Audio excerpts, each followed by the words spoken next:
Welcome to Game Changers with Molly Fletcher, where we take you behind the scenes with peak performers to learn what makes them tick and discover how you can apply their lessons to your life. I'm your host, Molly Fletcher.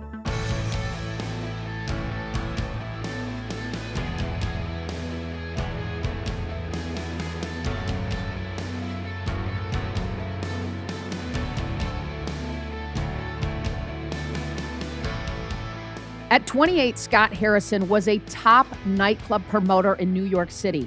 His life revolved around partying nonstop and an endless blur of drugs and alcohol.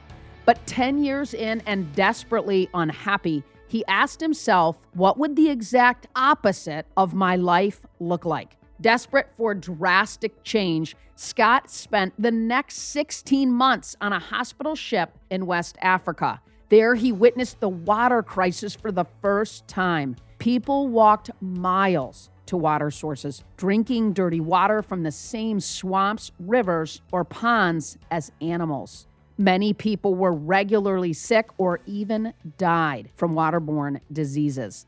Upon his return to New York City, Scott founded Charity Water with the belief that everyone deserves access to clean water and the opportunities that it brings.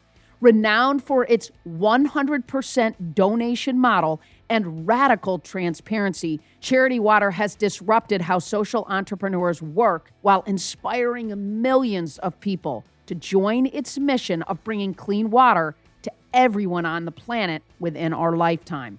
In today's conversation, we talk about the power of second chances, finding a sense of purpose, and why it is never too late to make a change in your life. If you are touched by this incredible story that you're about to hear today, please consider donating to Charity Water in support of their mission to bring clean water to all. Go to charitywater.org/Molly to make a donation. Again, that's charitywater.org/Molly. All right, here you go. This is my conversation with Scott Harrison.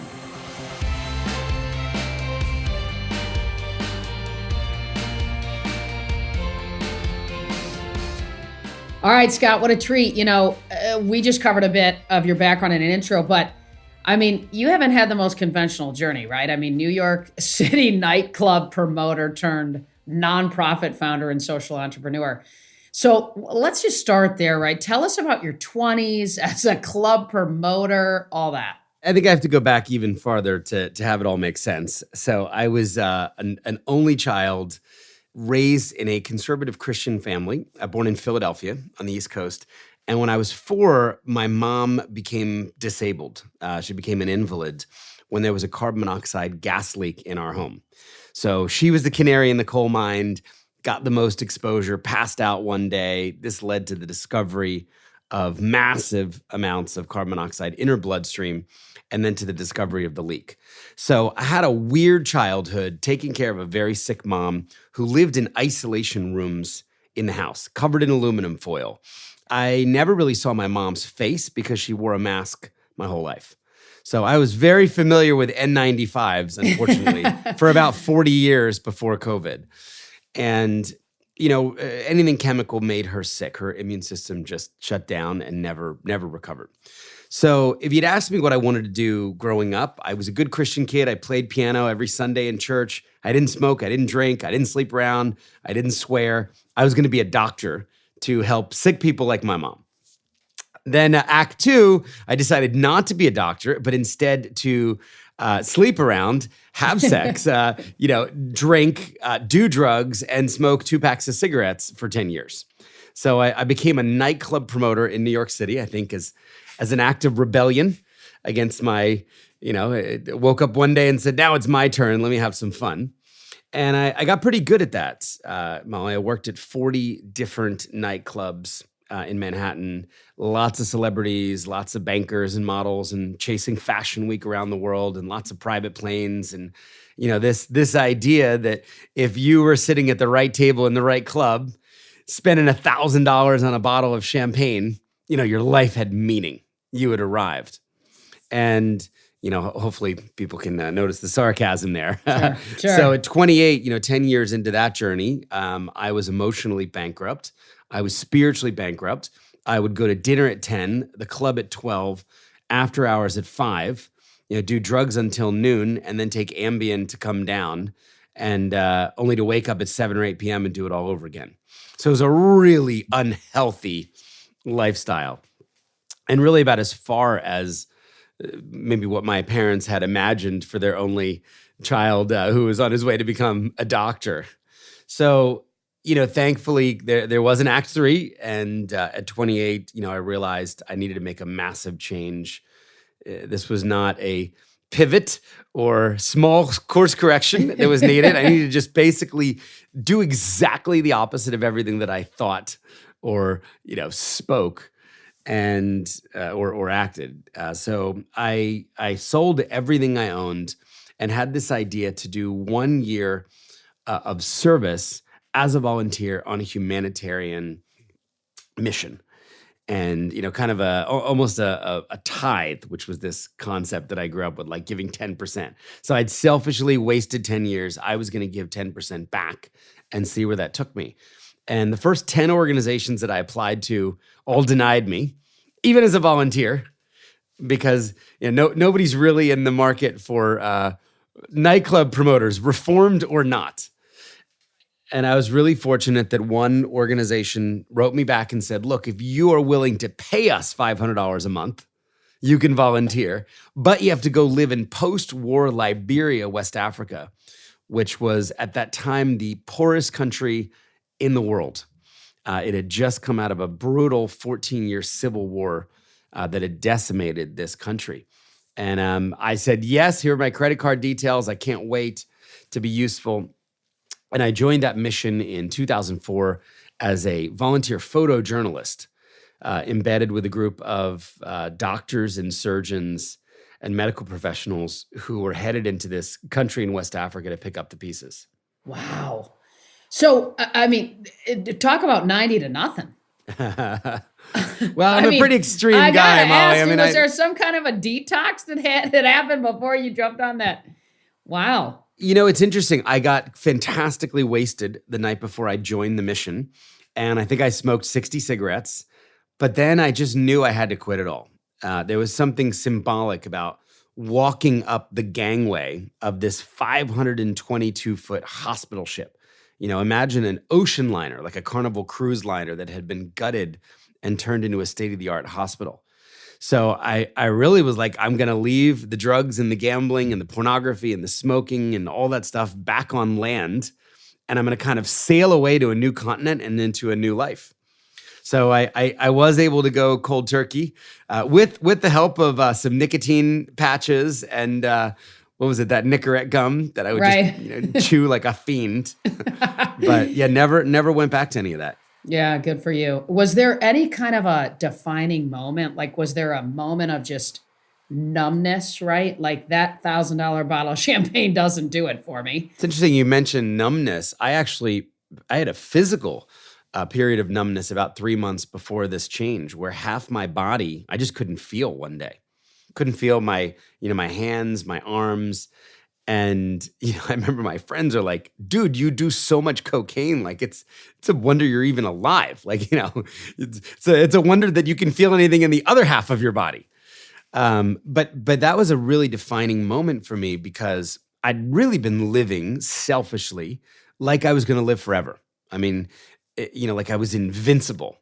And I didn't need to sleep. I could kind of party for 3 days in a row in Paris and then jump on a plane to Milan and party for another 2 days. And just this sense that, the world was mine for the taking. And, in that moment, I was convinced I had a brain tumor. I was convinced I had an incurable disease and something terrible was going to happen to me.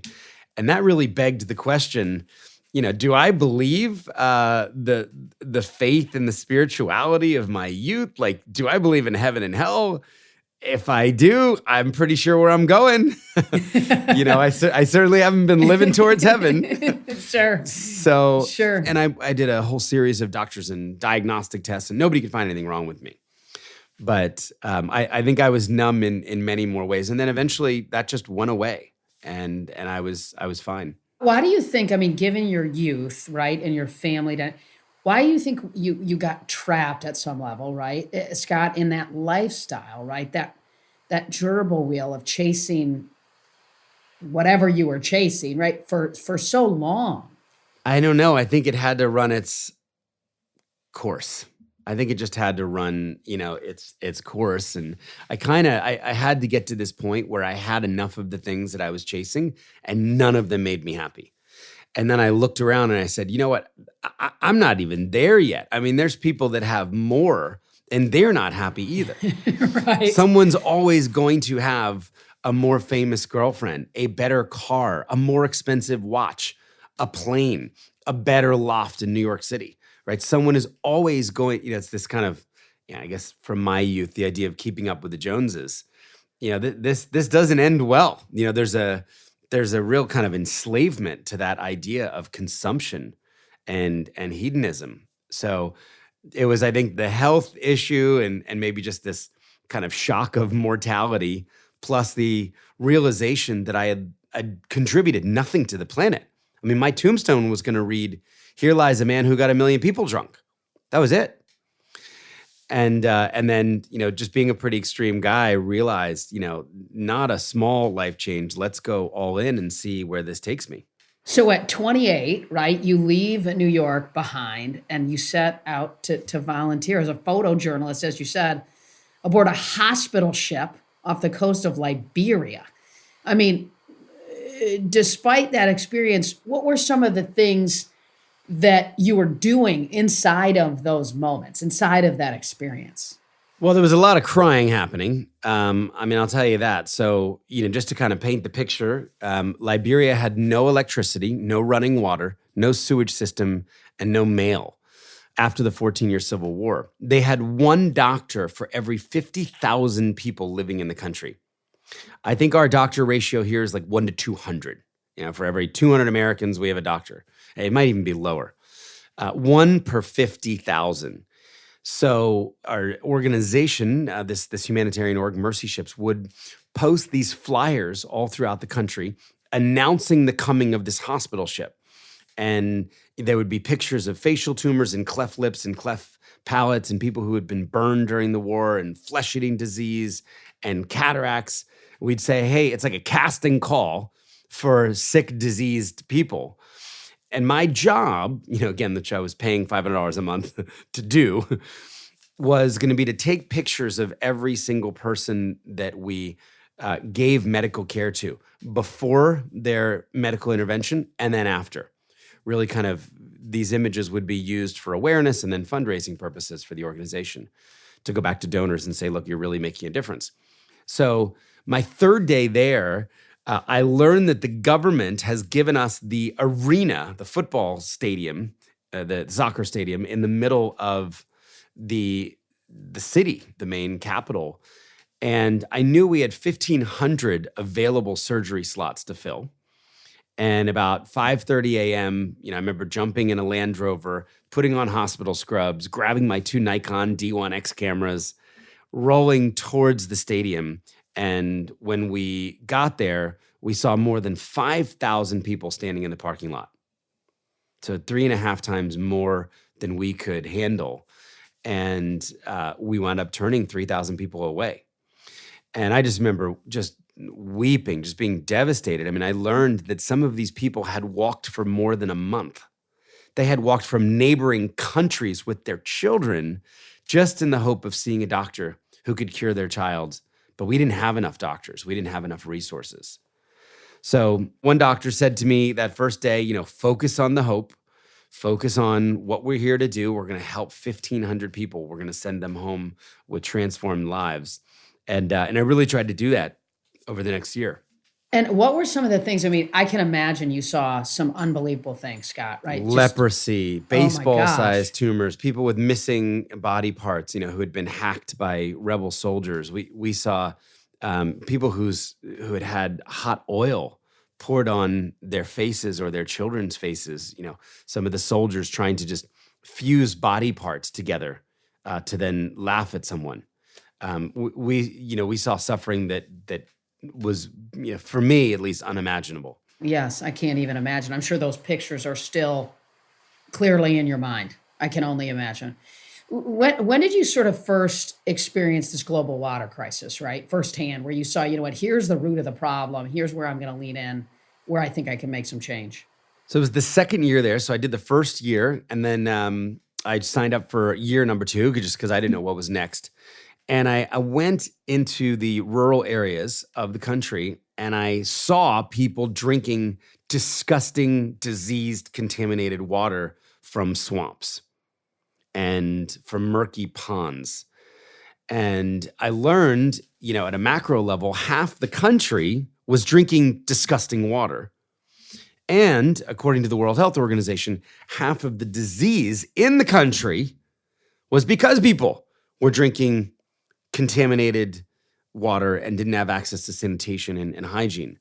So, for me, it was this kind of aha, eureka moment. Oh, wow, the root cause of so much of this sickness, the root cause of why thousands of people are standing in a parking lot and trying to get to see a doctor is because they don't have the most basic need for health met, clean water. Right. And the chief medical officer kind of charged me with that. He said, that's great that you care about medical care and you care about global health. He said, if you really did care, you would just go get every single person on the planet clean water. You'd be the greatest doctor in the history of the world if you just provided number one need for health, number one need for life to everybody alive. Wow. And so was that the tipping point? Was that the moment you said? That was. I came back at 30 years old and said, I'm going to start an organization. And before I die, I'm going to see a world where everybody has clean water to drink. How quickly did you translate from the idea, right, to what has become Charity Water? And before we went live, you've got to share some of these new stats. I mean, it's remarkable the impact that you're having. Well, I'll start at the beginning. I mean, day one, the only idea I had, as you can tell by the naming, not super creative, right? Charity Water. We're a charity that helps people get water. Certainly didn't have any iconic brand ideas at the time. But hey, clarity works, man. Clarity works, right? The only idea I had to get things started was to throw a party in a nightclub. So I got a nightclub donated in New York, and I got open bar donated, and I invited 700 people to come. But to get inside the club, they had to donate $20 and put it in this big plexi box. And that night, we collected $15,000, and we took 100% of that money to a refugee camp in northern Uganda, and we did our first well. And we fixed a couple of broken wells, and we sent the proof, the photos, the GPS, satellite images of the completed projects back to the 700 people. And we said, you came to a party. It's possible some of you don't even remember coming because you had a great time. But, this is what we did together as a community. This is the tangible result of these donations. And I had this really clear idea of trying to create a new business model, a new paradigm when it came to how money would be handled at Charity Water. I realized 42% of Americans polled by USA Today said they didn't trust charities. And more recently, 70% of Americans polled believed charities wasted their money. 7 out of 10 donors believe charities don't do the right thing with the money. I wondered whether I could create a really disruptive new business model where we could promise in perpetuity that 100% of every donation we ever took from the public would go directly to get people clean water, directly to the construction of water projects. And in a separately audited, separately numbered bank account, I would raise all the overhead, the staff salaries, the office rent, the phone bills, the Epson toner cost from a small group of business leaders and entrepreneurs. There would be church and state between the two bank accounts, the public donations, and then the money we were able to use to run the actual organization. And that is still our model 15 years later. We've now raised over $700 million. We've helped 15 million people get clean water across almost 100,000 villages in 29 countries. But that 100% model has been one of the keys to our ability to scale this movement, now across 150 countries where we have donors. I heard you talk about how Google Earth and Charity Water started the same year. I know we take this stuff for granted, right? We kind of feel like, Google Maps has been around our whole lives. Right, right. But that was an opportunity for you to be hyper transparent so that people could see the impact that they were having, which is awesome. Yeah, there were really three big ideas. The first was use 100% of all money. The second was use technology to show people what we did with their money. And that was, proving every project, sending satellite images of the completed projects, water infrastructure, where clean water was coming out, sending it back to those donors. And then the third really was this belief that for our work to be culturally appropriate and sustainable, in each of these countries, it had to be led by the locals. So no guy like me from New York, would ever be flying around, to Malawi with a hard hat on, trying to operate a drilling rig. We would go and find the Ugandan organization, the Ethiopian organization. We would build their capacity. We would get them more drilling rigs. We would help them hire more local water hydrogeologists. And then they would actually be getting the credit as they led development for their country. So, that's what's so exciting today. We've only got about 100 people in New York and now distributed, but almost 2,000 locals around the world that are working on the Charity Water projects every single day in their countries. Hi there, it's Molly, and I've got some exciting news to share with you. In just a few weeks, I'll be launching my first ever on-demand course that's crafted to help you up your game and unlock the drive to fuel next level success. Go to mollyfletcher.com/waitlist to join the waitlist, and you'll be the first to know when my new course launches and get an exclusive discount. Again, that's mollyfletcher.com/waitlist. Are you ready to up your game? Join the waitlist today.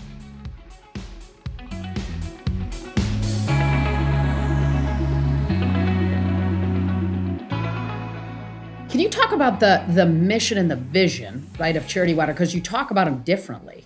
Yeah. So the mission is very simple. As you said, bring everybody on earth clean water. We bring clean and safe drinking water to people who need it around the world. That's the mission. The mission is completed when 0 people on the planet are drinking disgusting, unsafe water. So that's very clear. The nice thing about that mission is Republicans think that's a good idea and Democrats think that's a good idea. Amen. And independents and libertarians, right? People of Christian faith or Jewish faith or Muslim faith or, I could go down a whole list. People of no faith, people who find faith anathema, think that clean water for humans is a good idea.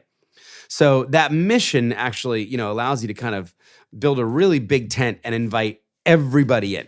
I've traveled the world to 70 countries now. No one has told me to stop getting humans clean water. I'm just not told, stop people it. Don't want, stop it. Yeah. This is harmful aid, right? People should be drinking dirty water and dying. So clear mission. The vision is really a lot bigger and I could say so much more about it, but it's really to reinvent or reimagine charity. Charity means love. If you go back to the Latin, it's caritas. It means to help your neighbor in need and get nothing in return. And when I learned that so many people were becoming increasingly skeptical about charity, right? We need more people moving towards love and generosity and compassion, not away from it. So through the business model, through hyper-transparency, through the idea of connecting donors, through storytelling, through all of these things, we've tried to reimagine the charitable experience that therefore takes cynical, disenchanted people and restores their faith in giving. And we've tried to build an aspirational, inspirational brand, more like Nike or Apple or Virgin, rather than a brand maybe that uses shame and guilt to get people to give. Nike is probably just the best example. I mean, if Nike marketed the way a typical charity might, they would tell everybody that they're overweight and lazy. Now, turn off the TV, put away the Cheetos, put your sneakers on and go for a run, right? And that would not work. No, you're 100. But That's such a Nike great. instead, believes that greatness is in you, Molly. Molly, if you broke your legs, you can still climb Everest.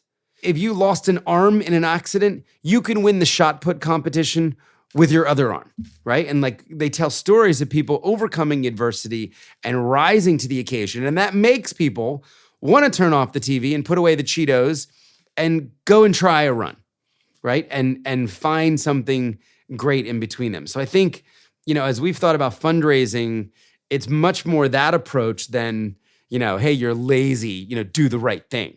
I mean, Scott, it's clear with your energy, right? You have found your purpose. You have found your, calling at some level, right? A whole lot more than the pretty girls and the nightclubs and the strip clubs and the drugs and all that. What do you think unlocked your purpose that might help somebody who's listening? Because sometimes that feels so ambiguous and difficult, but it's so important. Well, two things for me. My personal journey actually was coming back to a very lost faith, I think in a different way as an adult.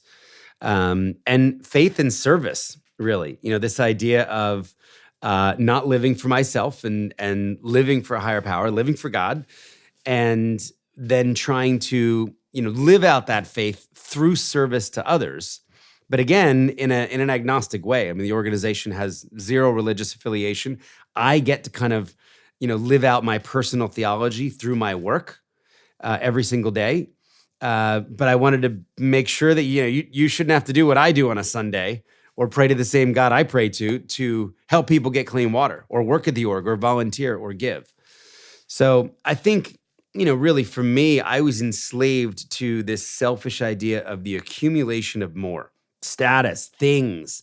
It was like this hamster wheel. I think that's a great way that you described it earlier. And I was trapped in that. It was like a prison. And then when I turned my attention to say, how can I help? How can I be useful? How can my energy and my skills and my money be useful to others? Then there was a freedom in that. And in a way, all the 10 years of just, nonsense was really redeemed. And so many of those things that I learned getting people excited about fashion parties, I was able to get people excited about generosity and giving and compassionate living and clean water. It's interesting because I did a TED Talk recently on sort of, and talk about this a lot, right? That I think sometimes people think it's all about achievement. And to me, it's all about a fulfillment and sort of this idea of getting better. And that when we wake up every day with this desire to get better, to give, to serve, fulfillment, not achievement. Because as you said, I mean, you probably found yourself in lots of moments that the world would think, dude, private boats, private planes, like ridiculous. I mean, you're there and it was empty. And we all see this in life so much. And it's so important for people to pull back and say, what am I chasing and why? And how much is it really filling me up and how much am I making the world better? And you've done that, which is just unbelievable. What would you say is the single greatest lesson that you've learned through this work? If I think about the organization and building it, it's to put integrity at the core of everything that we do. Much more important than what we're actually doing is the way that we're doing it. And, particularly important for us because of this vision, which is kind of reinventing and getting people who don't trust to trust. So that's my core value for the organization. It's kind of my core value for my family. And, I talk to my kids about honesty and integrity more than any other value.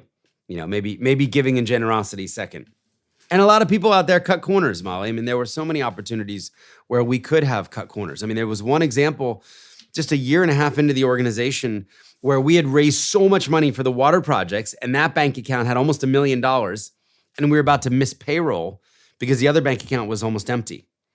And the advice I was getting at the time from even business leaders was, well, dude, you got to make payroll. Like, go borrow from the public's money that was promised for the water projects and, write an IOU and I'm sure you'll pay it back at some point. And I remember thinking if we touched one penny from that bank account, there would be a crack in our foundation that could never be repaired. We should all just, go home in shame rather than do that. So at the time, Molly, I was talking to lawyers about how to shut the organization down.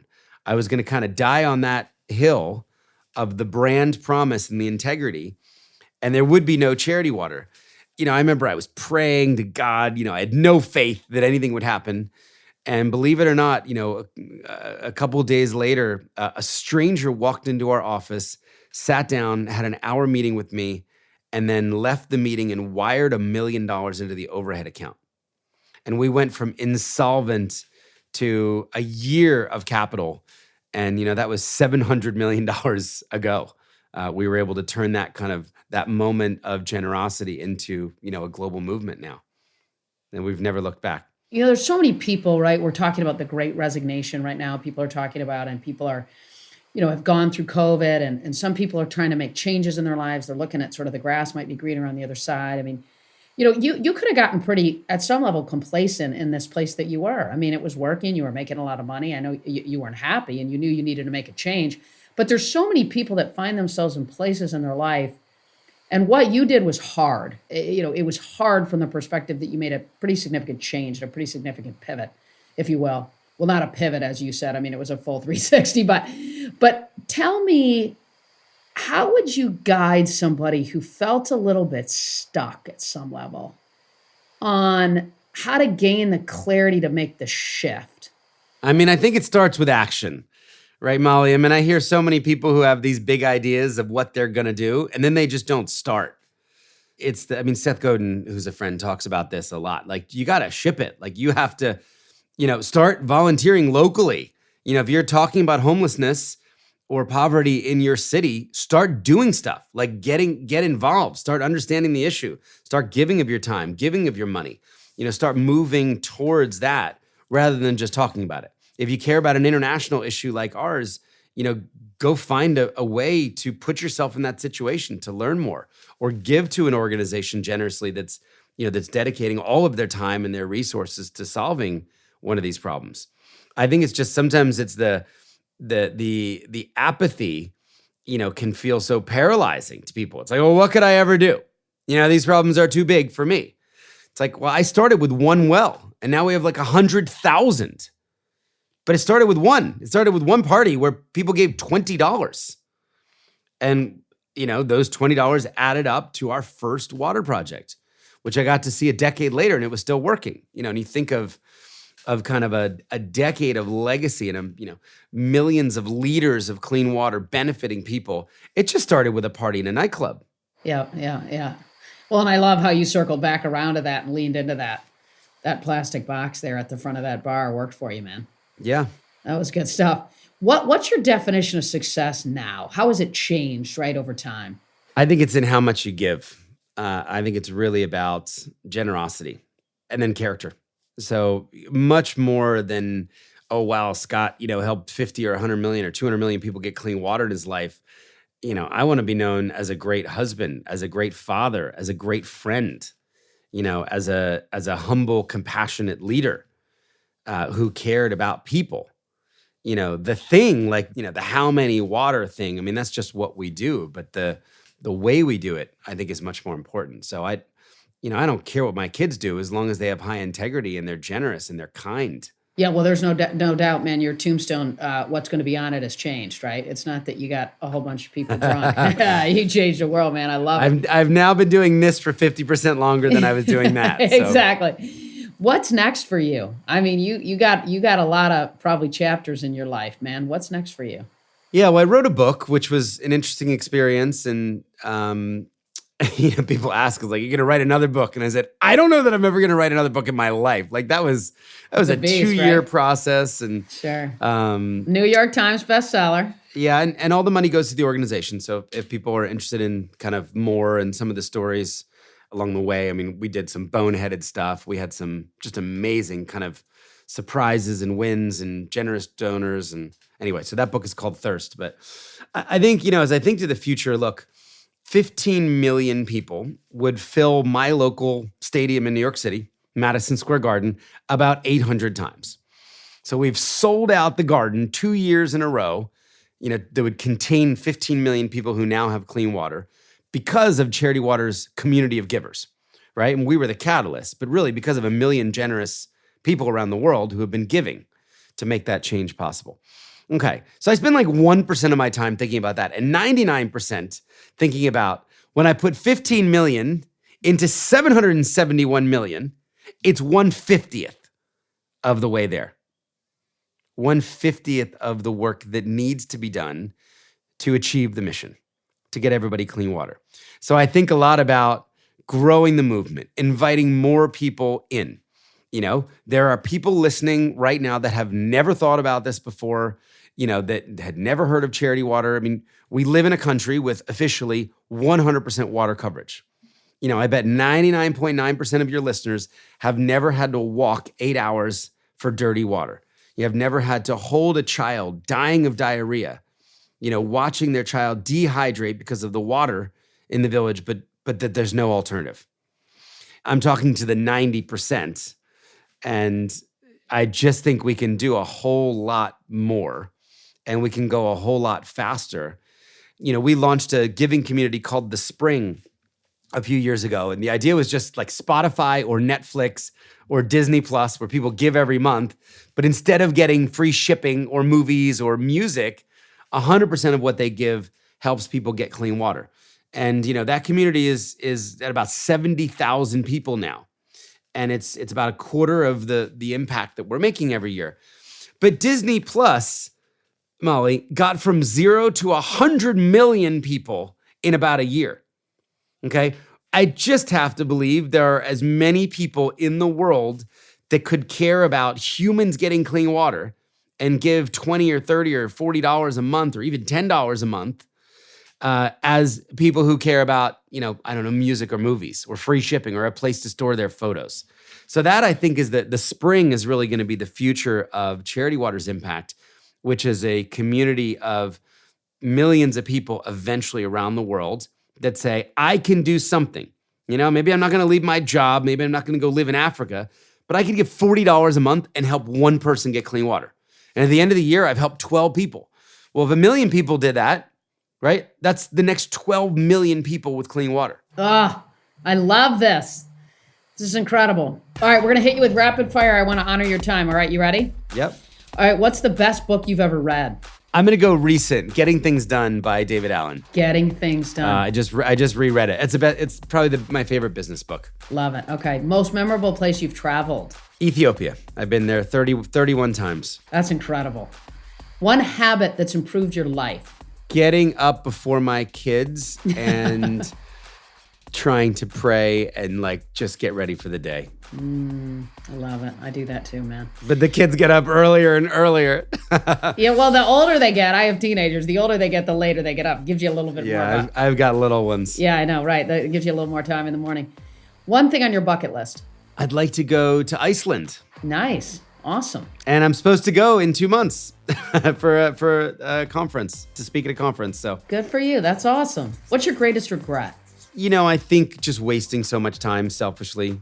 I think of what might our impact have been if I started at 25 and not 30. If I started this journey earlier with the same amount of passion and energy, and we'd have more experience. We'd help more people. But I don't dwell in the past a lot. Yeah, good for you. Yeah, I've noticed. What's your proudest moment? I think being a dad. The birth of my son, my first kid. Sure, that's special. What are you reading, watching, or listening to right now? I'm I'm watching the WeWork documentary because I know everybody in it. Oh, that's awesome. On We Crashed. I stayed up too late watching that last night. That's good. What advice would you give your younger self? There will never be enough. Stop trying to get it all. Yeah. So the show's called Game Changers. One last question. What game changer or who is a game changer that inspires you and why? Yeah, this guy, Dr. Gary Parker, who was my mentor on the Mercy Ship, just an amazing story. He was a California surgeon, had heard of this ship. He signed up for 3 months, and he's now been there 30 years. He never went back to his practice or his life. Wow. And he dedicated 3 decades to using his hands as a surgeon to operate on people who could never pay $1. What a guy. Unbelievable. That is awesome. And I've only been at it for 15 years. Yeah. So hopefully one day, I'll come back on 15 years from now and, who knows what impact we'd be able to make in the next 15. Amen. Scott, you're quite a guy, man. Thank you so much. This is good stuff. Thanks for having me, Molly.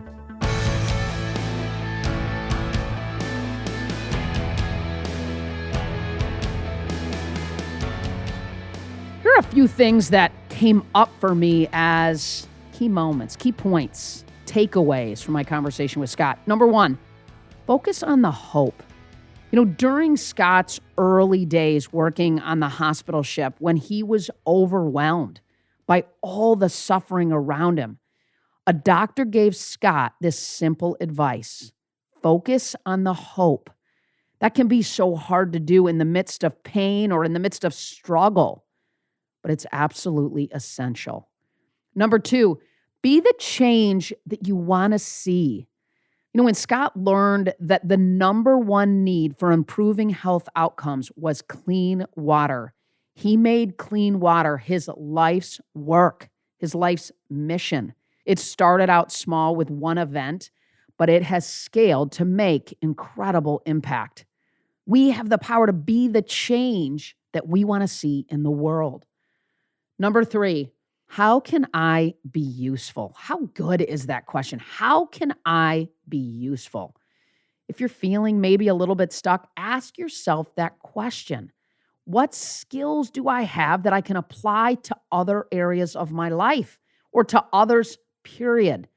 Scott was a great connector with genuine enthusiasm. In the same way that he could get people excited about fashion parties or nightclubs, he discovered that he could also do that to get people excited about generosity, about giving, and about his mission of clean water. How can I be useful? Such a simple question, but it's one that I believe we can all insert into our life. Answering that question, that can take us on one heck of a powerful journey.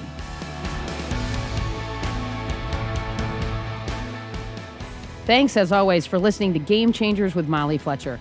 If you like the show, be sure to subscribe on Apple Podcasts. There you can listen to previous episodes and leave us a review, which helps other people find out about the show. This episode was edited and sound designed by the team at Sound On Studios. You can find out more about their work at soundonsoundoff.com. Check it out. For more about me, visit mollyfletcher.com. Until next time, stay curious and be bold.